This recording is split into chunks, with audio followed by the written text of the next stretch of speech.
Inside Indiana Business is turning 20. We'll take a look at how Indiana, the economy here, has evolved over the past 2 decades and what might be next. Details on those stories and much more ahead on this edition of Inside Indiana Business. Stand by for top of show with music full.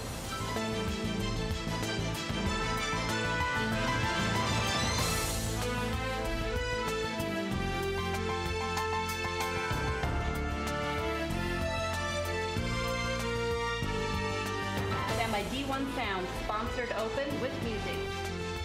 Stand by camera 3 with Gary. We're out in 5, 4, 3, 2, dissolve, cue Gary. Hello everyone, I'm Gary Dick. Welcome to the premiere of Indiana Business This Week. Starting now, you have a weekly choice for the best in local business news. It was May of 1998. And the Hoosier economy was in a state of change.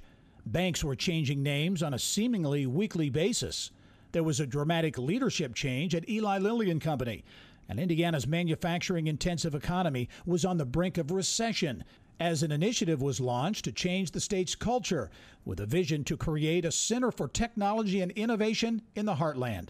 Many were skeptical, but determined leadership would forge more change and get Indiana out of its traditional comfort zone.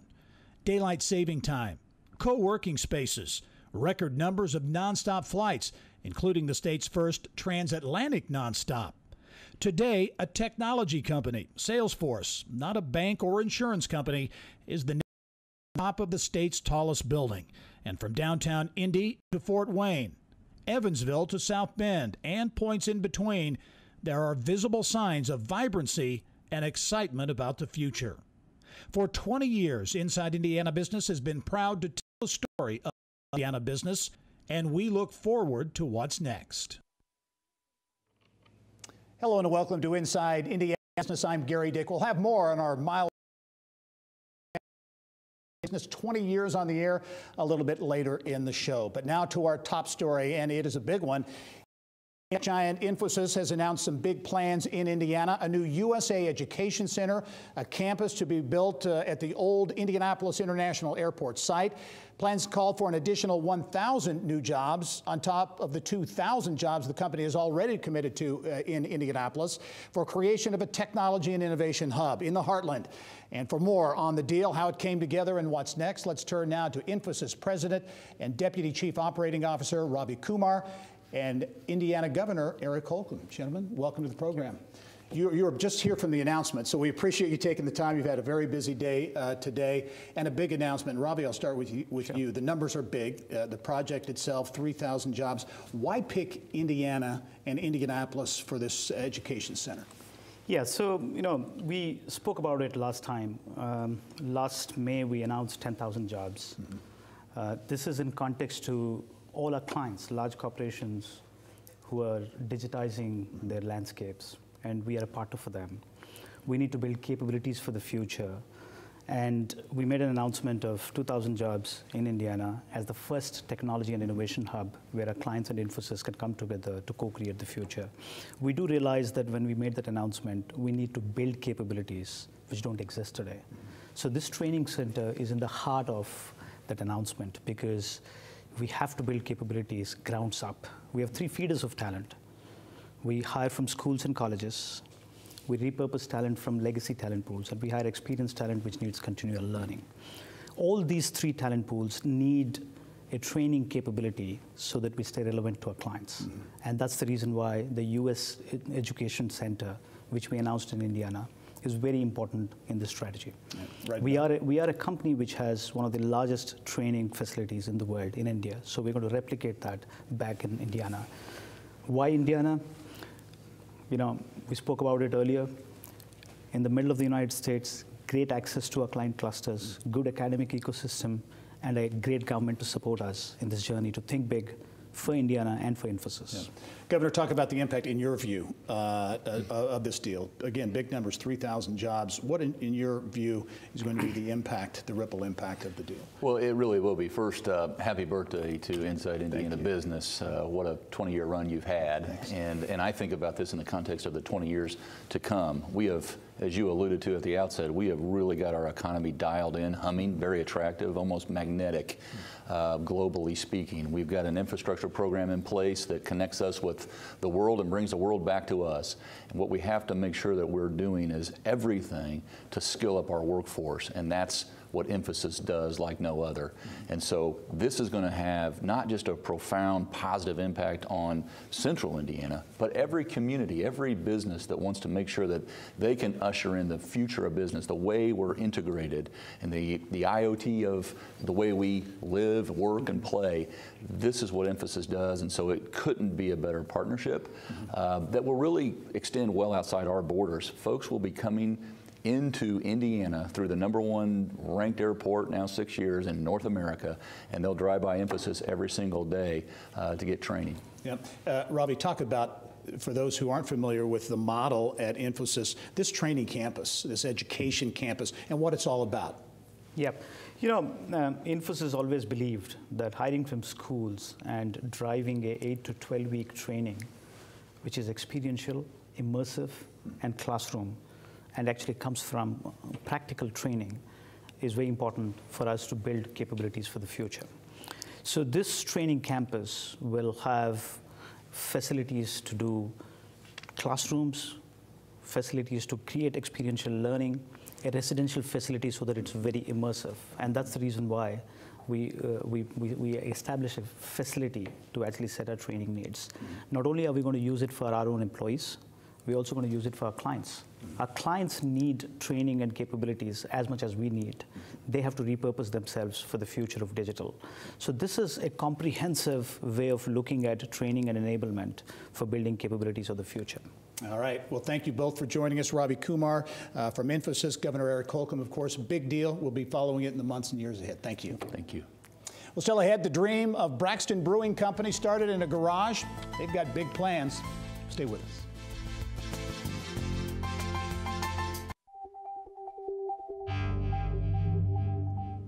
It's time now to go inside innovation, brought to you by DMI. Well, by 2020, it's estimated that U.S. companies will be looking to fill about 2.7 million job openings, needing workers with some data science or analytics skills. Purdue University is taking notice. The school plans to make the Integrated Data Science Initiative part of every student's learning experience on campus. And for more on this unique and innovative initiative, I'm pleased to be joined by Provost Jay Ackridge and Executive Vice President for Research and Partnerships, Suresh Garamella. Thank you both very much for being here. More innovation at Purdue, another program, Purdue's Integrated Data Science Initiative. Suresh, first of all, I mentioned those numbers. It's going to be everywhere, right? The need for data science and analytics, and that's what the program is all about. I think the need is staggering, Gary. Yep. Every time you turn around, you see that there's enormous amounts of data being generated from sensors, and there's so much of it that it's hard to make sense of it. So our thinking was that every company that we've talked to wants some help in this area. There's a lot of interest in companies in the workforce of the future that knows how to deal with this data correctly. So imparting data literacy to the workforce is one of the key goals of this initiative. And a key piece of this is the fact that this is not limited, this initiative, to certain areas of students. This is everybody on campus. That's exactly right. Yeah. Yes. Jay, as you talked about that, to kind of dovetail on that, it is data science for all. That's kind of the theme, right? It absolutely is. We would like every Purdue student to leave with a fundamental understanding of data science principles, how to use data in smart ways, ask the right questions. And there's kind of three pieces. One is growing the number of majors, data analysts, those that involve in data analytics, making data part of every student's program in, say, agriculture or manufacturing, retailing, healthcare, and then again, making sure that all of our students ultimately have a fundamental understanding. Mm-hmm. And it's really, again, a focus on both education and research. On the education side, how will that take place? Absolutely. So one of the ways we're doing that is something we're calling the data mine. It's a living learning community where we're looking to turn an entire residence hall into a community of students who are focused and passionate about data science in all these different possible areas where they can study. We've got 100 students going to be in a pilot this fall, and we'd look to grow that to about 800 then in the second year. Suresh, in terms of research, and that means collaborations and partnerships, right? I think this is one of those areas in which we expect the greatest growth in corporate partnerships. As you've no doubt heard, we've announced in our Discovery Park district a new building called the Convergence. It's a large building that we're hoping that will form a home to all the companies that want to come work with Purdue researchers, Purdue graduate students. And we think that data science is a natural focus area that perhaps can be hosted in this new building. We see, obviously, in our last segment, Infosys making a huge investment in the state of Indiana, and Purdue, a partnership training all 10,000 U.S. employees. It really gets to the heart of what we're talking about here. It does. You know, Infosys helped us think about the need for training students as well, their employees as well, besides doing the research. So with them, we're doing both the research and the training. But that is interesting how many companies now want to do the same thing with us. Yep. Very quickly, 10 seconds, Jay. Good for the state of Indiana? Absolutely. I mean, as we think about this state focusing on data-driven companies, we want to be providing talent for them. All right, the Integrated Data Science Initiative, Jay Ackridge, also Suresh Yaramella. Thank you both for being here. We'll talk to you soon. Thank you. Well, still ahead, a new trend in healthcare popping up all over Indiana. In the business of health, St. Vincent's CEO is here to talk about neighborhood hospitals.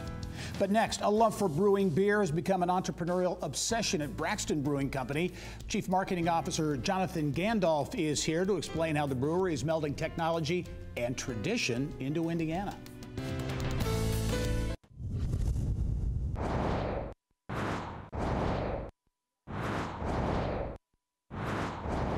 Here's what's making news now around Indiana, brought to you by your Indiana Pacers. Well, the planned $6 billion merger of Texas-based CenterPoint Energy and Evansville-based Vectron could mean a reduction in force. That, according to Vectron CEO Carl Chapman. The combined company will be headquartered in Texas, but Chapman says the company's natural gas utilities operations will be headquartered in Evansville. And a more than 7,000-acre business park in Vermilion County is the latest to receive recognition for its high-speed internet infrastructure. AT&T certifying the Vermilion Rise Megapark in Hillsdale as AT&T Fiber Ready.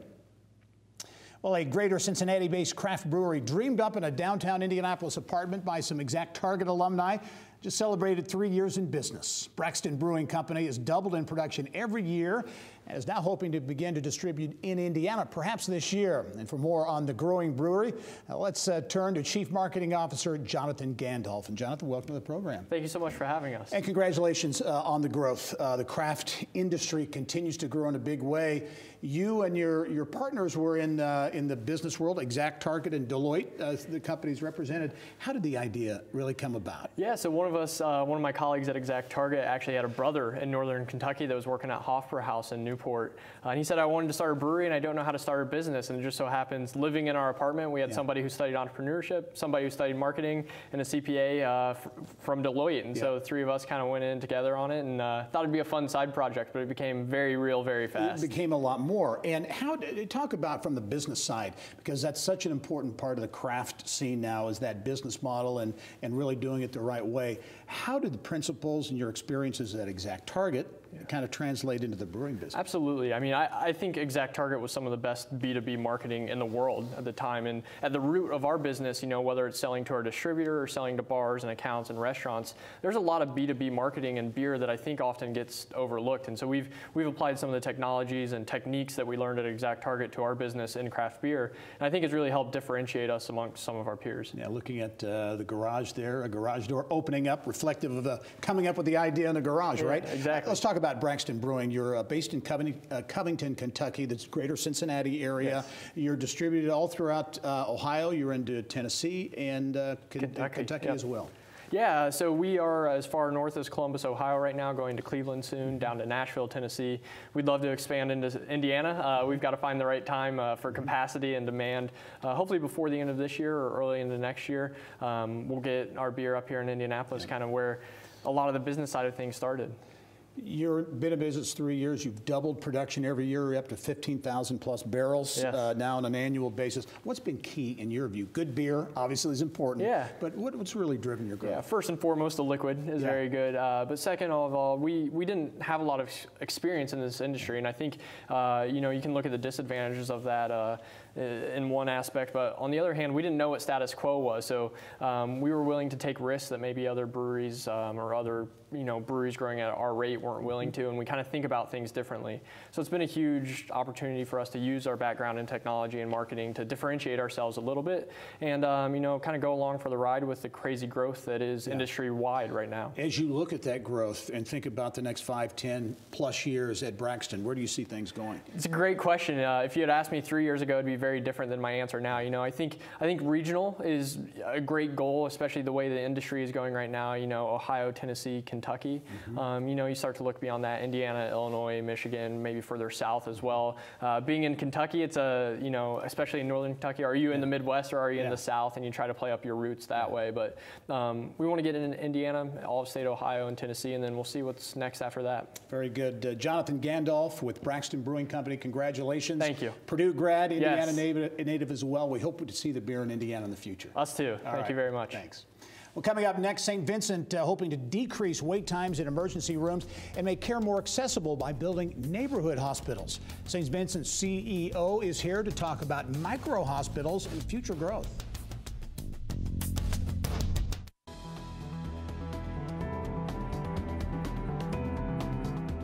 It's time now for the Business of Health, brought to you by Hendricks Regional Health. Well, St. Vincent recently opened a Castleton neighborhood hospital in Indianapolis, one of several neighborhood hospitals it is launching around the state. But that is just one of the many things happening at the state's second largest healthcare system. Barbara Lewis sits down with the St. Vincent, Indiana CEO in the Business of Health. Barbara? We only have a few minutes, but we need about an hour or so. Right. Well, the new facility is part of the new way healthcare is being delivered. And joining me to talk about programs and future plans is the CEO of St. Vincent, Indiana, Jonathan Nally. Good to have you on the program. Barbara, thanks so much for having us. So, micro hospitals, neighborhood hospitals, really have their detractors. Why are they such an important part of your strategy? Well, as you've seen, healthcare continues to evolve. It's transforming at a rapid rate than never before seen. Increasing pharmaceutical costs, how care is being delivered, the education of consumers and patients about wanting to drive more of that. We feel that if we don't drive transformation in healthcare, we will be disrupted. And so we believe disrupting ourselves is the most important way to evolve healthcare as an industry. Okay, a quick question before we launch right back. Everyone's talking about 96th and Spring Mill, the land that's sitting there. What's the latest on that? Absolutely, it's a great question. The land acquisition at 96th and Spring Mill plays into an overall strategy of how do we position ourselves in the future. St. Vincent just moved our corporate offices to the Parkwood West building at 96th and Spring Mill, saw the vacant acreage next to us and felt it was in our best interest to secure it in the event we wanted to do something in the future. We still have no plans for that property, but we feel in the best interest of the organization and how healthcare evolves, we would want to have that contiguous to our new corporate office. Okay, so how does that, and let's briefly talk about this overall strategy that you have for the entire state and how you're kind of staying one step ahead of what you need to succeed in the healthcare industry. We refer to it as reimagining healthcare. How do individuals, patients, consumers want their healthcare delivered, and what is the expectation they place on anybody that's delivering healthcare?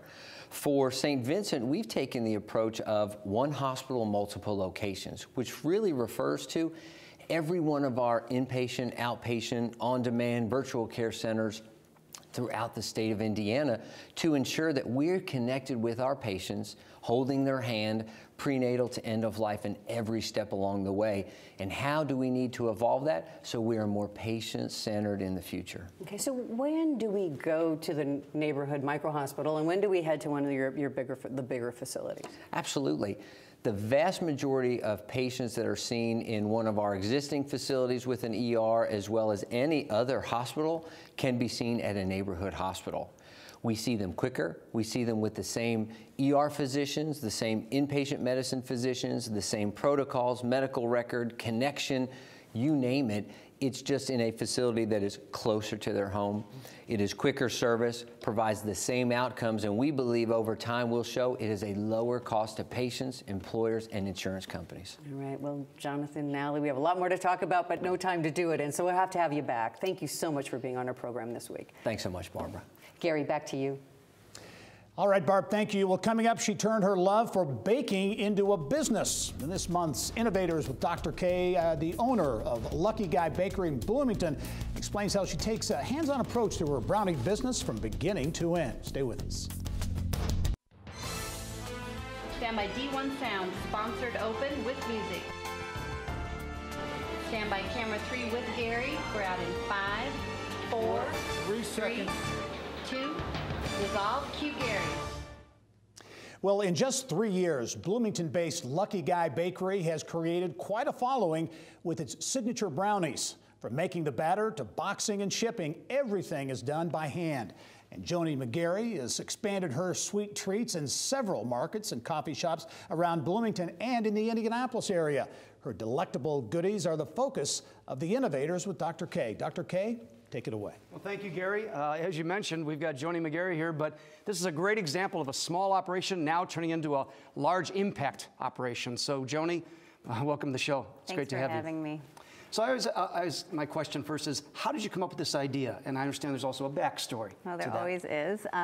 When I went to college, I studied food science, and I've always been very interested in food and cooking and baking.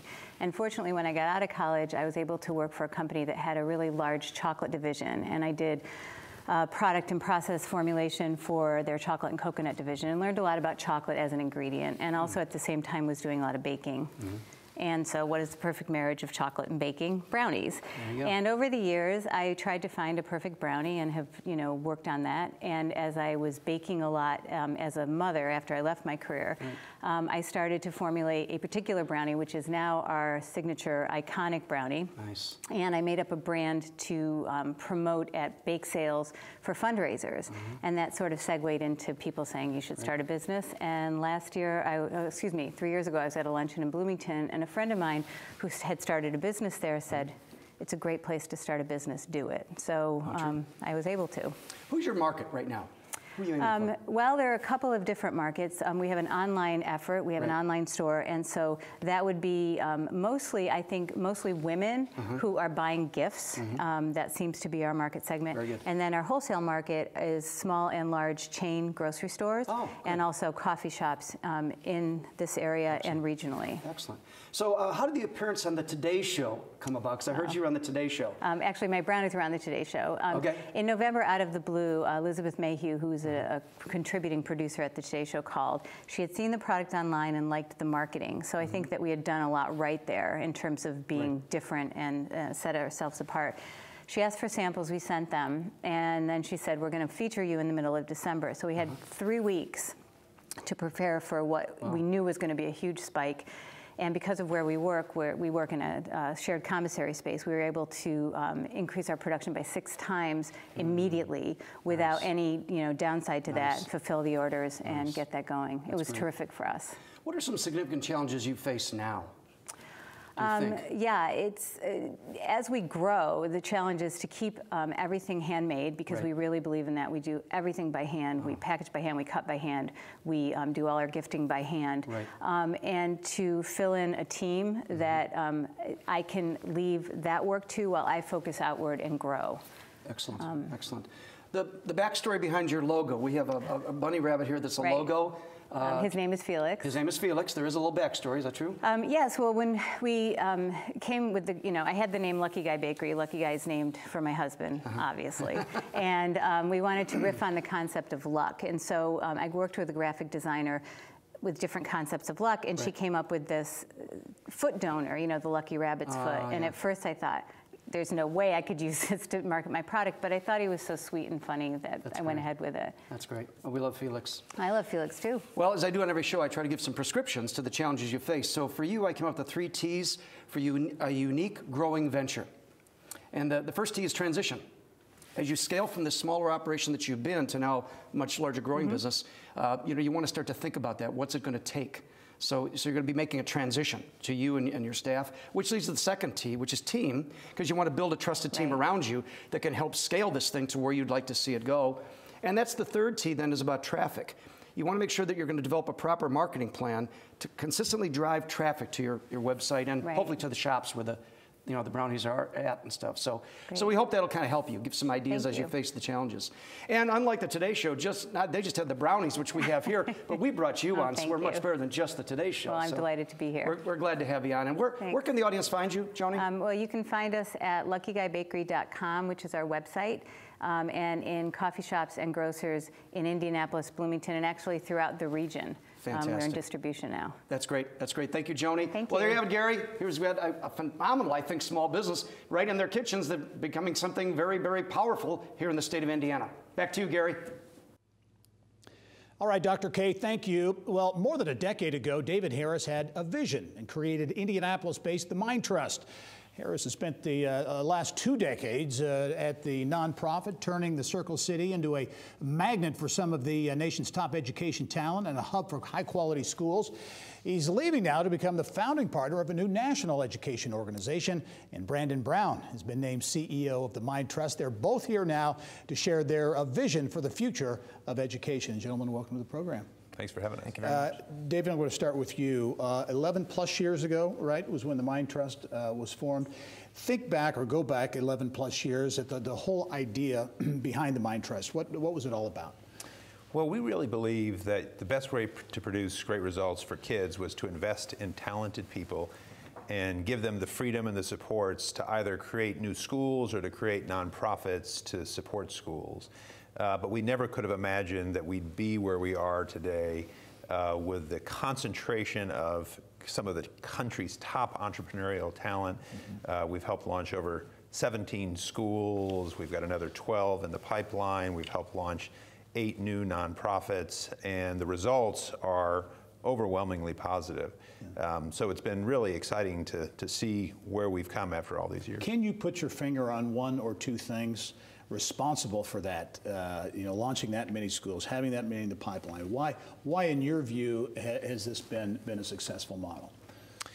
Well, I think that the idea behind investing in talent was the right idea. I think that when you give talented people an opportunity to do something that they otherwise wouldn't get a chance to do, you get great results. But I also think that the community has come together in a really significant way to support this work, whether that's the philanthropic community or the political leadership of the city or the business community. All of the schools that we help launch are autonomous schools that have their own separate nonprofit board. And the business community has been absolutely fundamental in making these schools successful by their service on these boards. Brandon, you take over as CEO Monday in the week ahead, so the timing for this interview is good. You've been at the Mind Trust. What is your vision as you look to carry forward the mission at the Mind Trust? Well, the great thing about stepping into this role is that there's just been an incredible foundation that has been laid over the course of not only the 11 and a half years of the Mind Trust, but probably 20 years of the work in the city. So my goal is to continue that vision and to continue making progress on our priorities.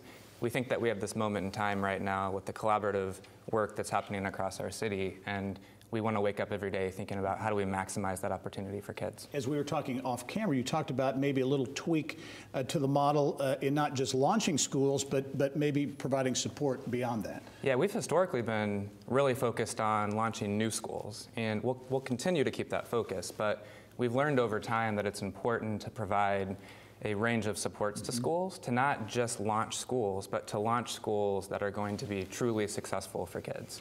And one specific thing that we've realized is that a lot of the schools that have existed and that have a lot of results are now replicating, and the ability for a single site school leader to transition into an executive role over a nonprofit that's overseeing multiple schools is a really challenging transition. So one example of our support will be really providing hands-on support for those leaders to effectively transition into executive type roles. All right, very good. And we should mention that the Mind Trust, part of really what has become a center for education innovation in the country right here in Indianapolis. David, before we leave, I want to ask you to give a quick update on your next move. You're not leaving Indianapolis, so you're staying in education with a big new initiative, right?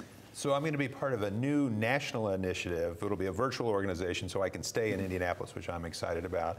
But what we're going to do is we're going to invest in efforts like what we've done through the Mind Trust in Indianapolis in cities all over the country. All right, we'll look forward to following you there. David Harris, the outgoing founder and CEO at the Mind Trust, and the new CEO effective next week, right? Brandon Brown, thank you both for being here. We'll talk to you soon. Thank you. Thank you very much. All right.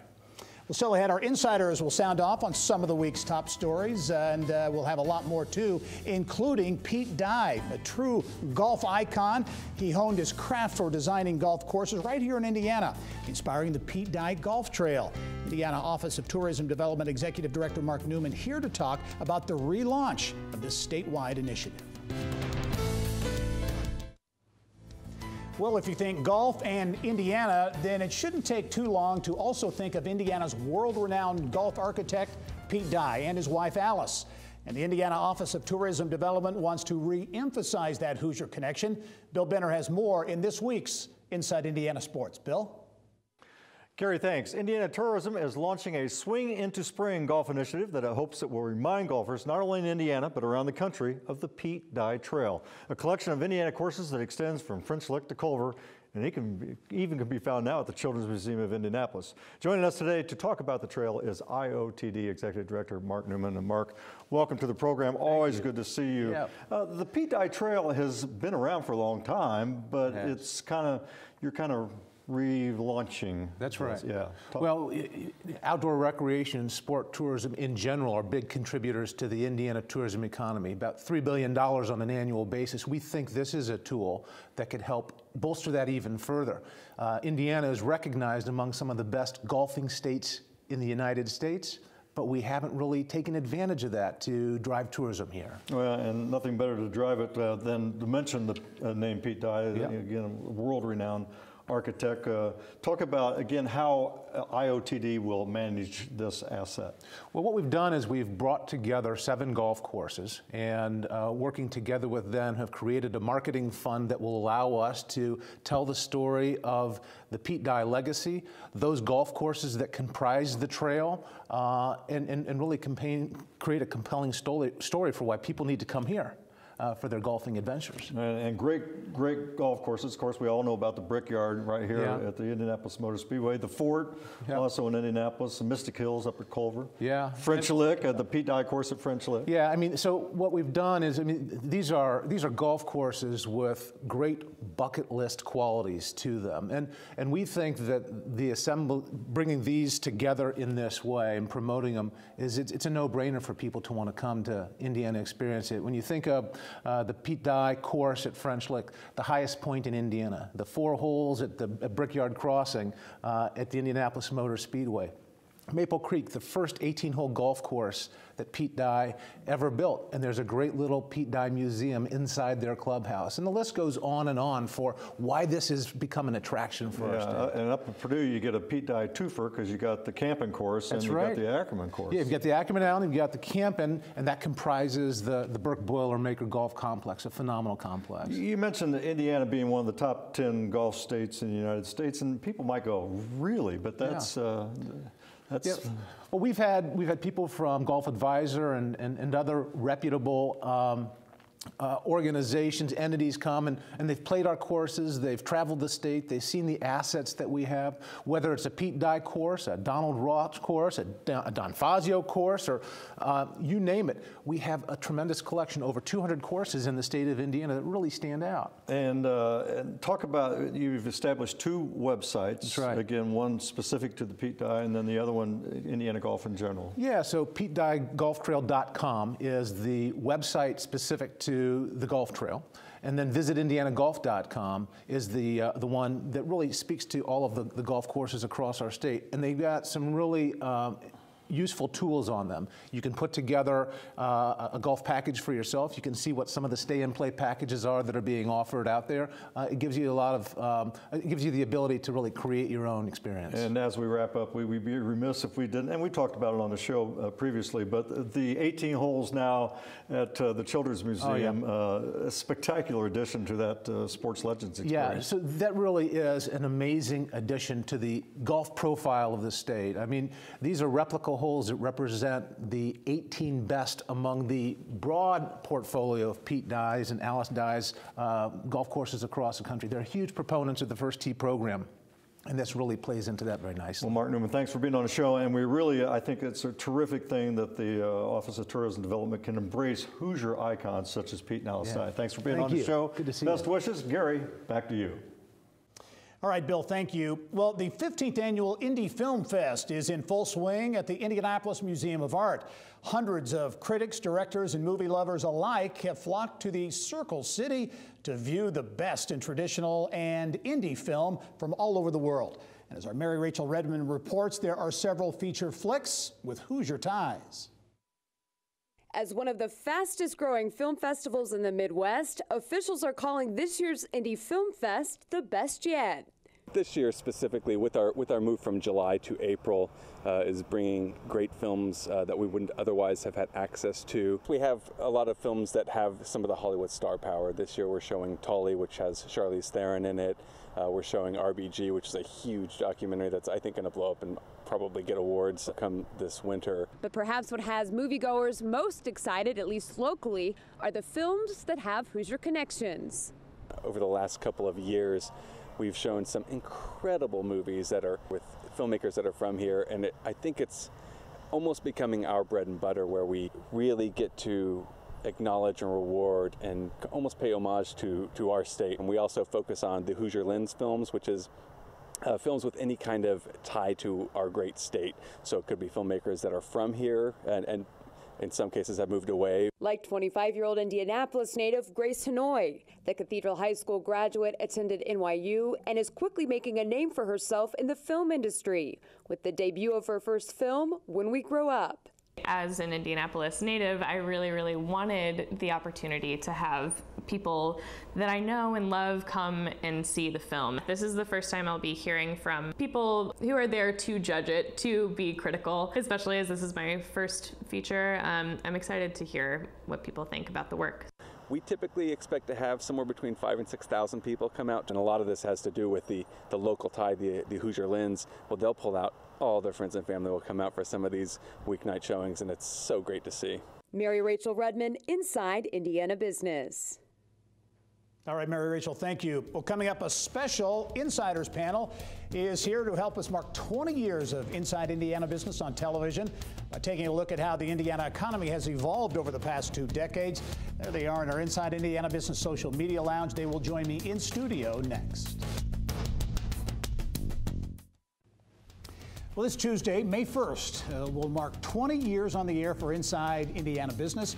And to mark this special milestone, we thought we would dedicate this week's Insiders segment, our discussion, to looking back over the course of the past 20 years at the evolution of the Hoosier business landscape over these past 2 decades, but also to look forward to what might lie ahead. And here now to help me reminisce a bit, pleased to be joined by noted tech entrepreneur and Grow Indiana Media Ventures co-founder Scott Jones, Indiana Secretary of Career Connections and Talent Blair Milo, who is also a former mayor of LaPorte, and Kiwanis International Youth Programs Executive Director Christina Hale. And welcome one and all to the Insiders for this special edition. I'd like to start by kind of looking back and get all of your thoughts. And Scott, I'll start with you, because you were very involved in so many of the things going on 20 years ago when it comes to creating a technology and innovation hub and issues like daylight saving time and connectivity and all those kinds of things. Take us back 20 years ago to what things were like. Right. Well, I had just come back from Boston in the mid-90s and spent a few years here and thought, gee, the infrastructure here for technology and company development was not anything like what you would see on the coast. I had companies in the San Francisco side as well. And so as we built a team pretty quickly into the Indiana Technology Partnership and TechNet, we quickly devised a list of things that would catapult us forward. And it included bringing capital to Indiana, taking these great universities and trying to reverse that brain drain, keeping people here, having good places for them to go to work, getting connected with other places like Austin had done decades earlier with their Nerdbird flights to San Jose area, which really catapulted the Austin economy. Looking at things like Seattle and what a Microsoft and now an Amazon have done, not just for technology in their community, but for everything in their community, from sporting to cultural outcomes. And so that's what we started to look at. And when you look around, back then we were saying, oh gee, look at our circle. There's not a single technology company on our circle. Right. Now look. Yeah, a big difference. It is almost all technology.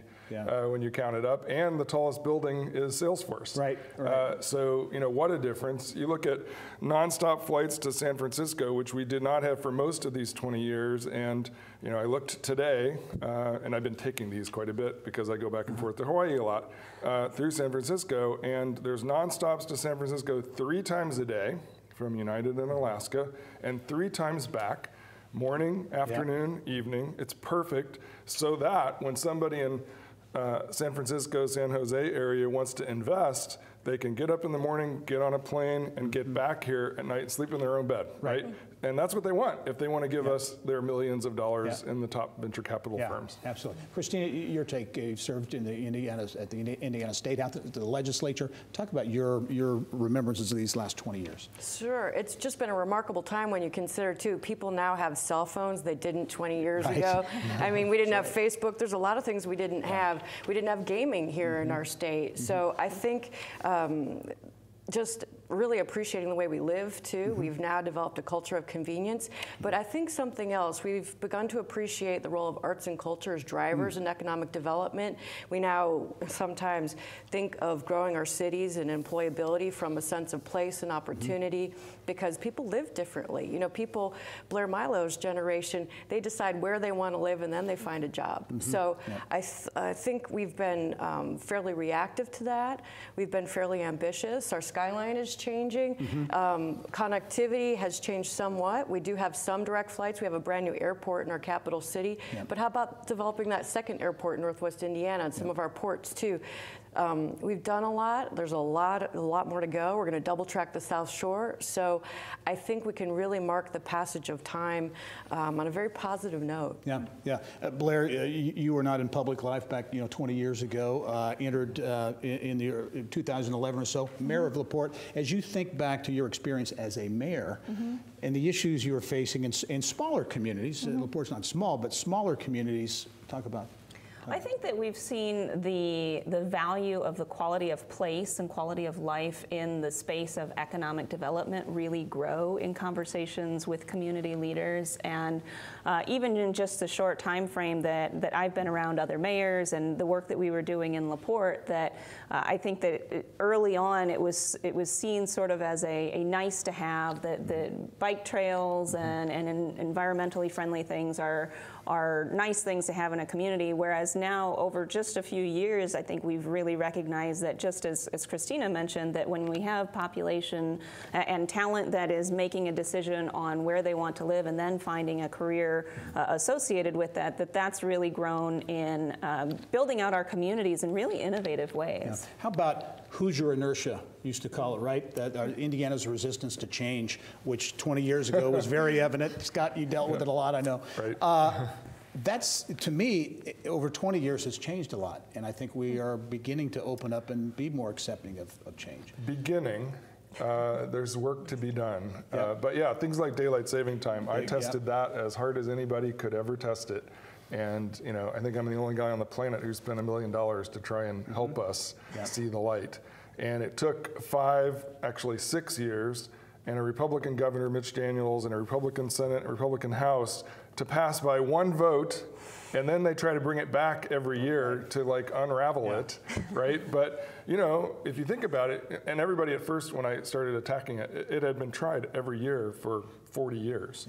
But it wasn't until I started saying, no, it really does matter for business. It really does matter for jobs. It really does matter for keeping those students that we send to the colleges, to keep them here in something productive so they can be close to their grandkids, can know their grandparents, right?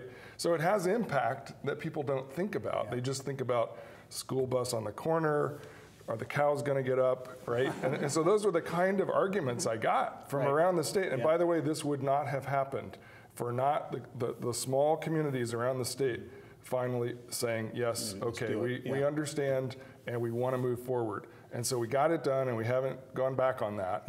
But it caused us to lose things like airport hubs, right? We could have had maybe a Delta hub or perhaps a United hub that went to a too busy airport in Chicago. Delta went to Cincinnati at a time when they could have gone here, but why can't they? Why couldn't they? It's because the schedules were all messed up. twice a year, right? Yeah. In the time we have remaining, we're going to talk a lot about these things. I want to look forward a bit. Blair, in your role, workforce, career connections, big challenge, talent, keeping people here, that kind of. Talk about your view going forward and how big that talent issue is for the Indiana economy. Well, it's certainly a chief challenge for us, but as far as challenges to have, I think it's a great one because we have so much opportunity that exists here, that we have done so much with growing the business climate and attractiveness, and so we have more and more businesses who are wanting to locate here and diversifying that portfolio of business as well. And so the challenge for us is to then ensure that those connections can be made for our talent and to make sure that people are aware of what the opportunity is and a whole host of different career areas, particularly as the world of work is shifting faster than it ever has before. Yeah. Christina, I know you're big on the talent issue, but also health issues and water is a big issue around the state. And infrastructure as well. Water infrastructure is one thing. We're going to be facing that challenge. Some people say it's the economic development issue of the next 100 years because in many places throughout Indiana, we still have that old 100-year-old wooden water pipe that's going to have to be fixed. We're going to have to think innovatively. And you asked earlier about ambition. I think we've come a long way and there's a long way to go. Ursal Ozdemir of Keystone Construction once said to me, you know, Christina, where are the people seeing the next tall buildings on the skyline? And we have to dream big. And I do worry about us sometimes. We have some collective low self-esteem as Hoosiers. And when we do something big like pull off a Super Bowl with excellence, we kind of think, wow, we did that. So what are those next big, audacious goals that we should be thinking about, like, you know, what do we do for commerce connection, and what do we do about, you know, moving people between our next nearest possible coast, Chicago, and doing it more efficiently and innovatively. Scott, only got 20 seconds. And what are we doing about these potholes? There's a city that has made glass highways that the solar energy is driven, and it heats the highway, and it solves all the pothole problems. That's a great way to end it. Thank you very much, Scott Jones, Christina Hale, and Blair Milo. Thank you all for some great perspective. We'll be right back. Coming up next week, we'll be backstage at the 19th Annual Mira Awards, the Oscars for Indiana Tech, and we'll have interviews with all of the winners from Tech's biggest night in Indiana. Thanks for joining us this week. I'm Gary Dick. Go out and make it a successful week.